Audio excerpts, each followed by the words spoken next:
друго истражување дознавме дека најнепочитувано право е правото на образование, особено на децата на улица кои што немаат услови да одат на училиште.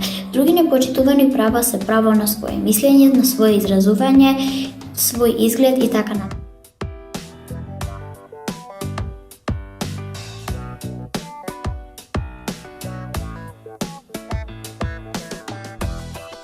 Децата не смеат да бидат пасивни наблюдувачи на врсничко насилство, доколку тие се сведоци, тие треба да реагираат кај надлежните, родителите и наставниците. Исто така препорачуваме и образовниот систем да биде посветен на антибулинг со кадри кои ќе работат за решавање на оваа проблематика. За се заштитат од цајбер насилство, сметаме дека децата никогаш не треба да ги даваат своите лични податоци и да внимаваат со кого споделуваат видеа и фотографии, а пак за да се заштитат од сексуална злоупотреба, децата уште од градинка треба да се едуцираат за својата сексуалност.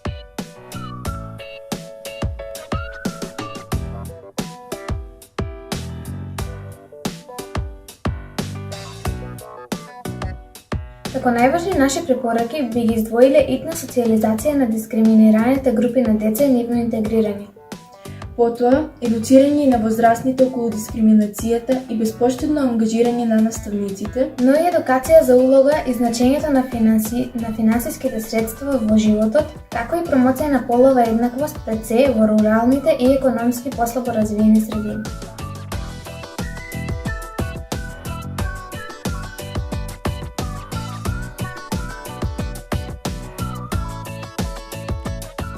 Perseverando no sitio dove il torno interno sportive o secondo l'ora per famiglie na ambiente rurale, por edhe komuna do interesoj që pjesërisht të mbulojë shpenzimet materiale.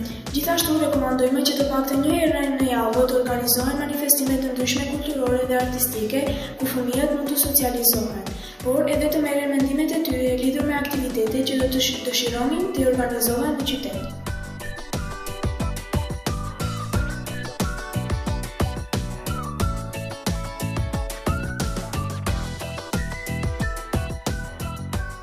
Децата на улица им се скратени основните човекови права. Тие немаат документ за идентитет, не одат во училиште, немаат слободно време и игра, не можат да се лекуваат кога се болни.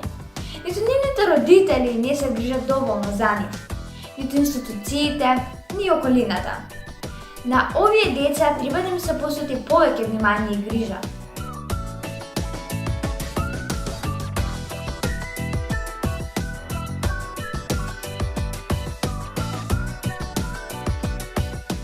Тешко прашање, бидејќи имаме премногу препораки на оваа тема, но како најважни би ги издвоила да се обезбеди ред за секој дете, децата да не се преоптоваруваат, односно програмата да се опфати само оно што е приоритет, а наместо на тоа да се додадат предмети кои што се важни за секојдневниот живот, да се вработи квалитетен психолог во училиштето, да се цени мислењето на учениците, да се направат стручни училишта и конечно се свати дека петката не е единствен начин за да се успее, да се направат повеќе во училишни активности и при запишување на факултет во предвид да се земат само оценките од релевантните предмети.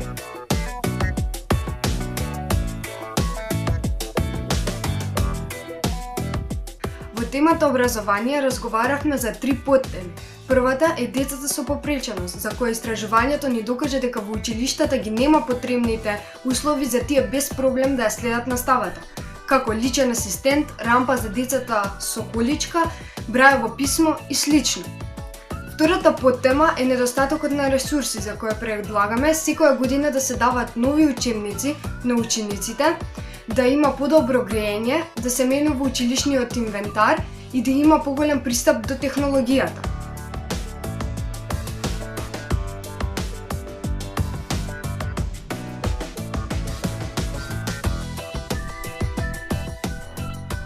Кои проблеми од животната средина најмногу ги засегаат децата? Можеме да кажеме дека проблемите се очигледни, а најчестите загадувањето на воздухот, водата и почвата, фрлањето ѓубре на секаде и недостатокот на зелени површини. За 2/3 од децата, загадениот воздух е секојдневие во зимскиот период.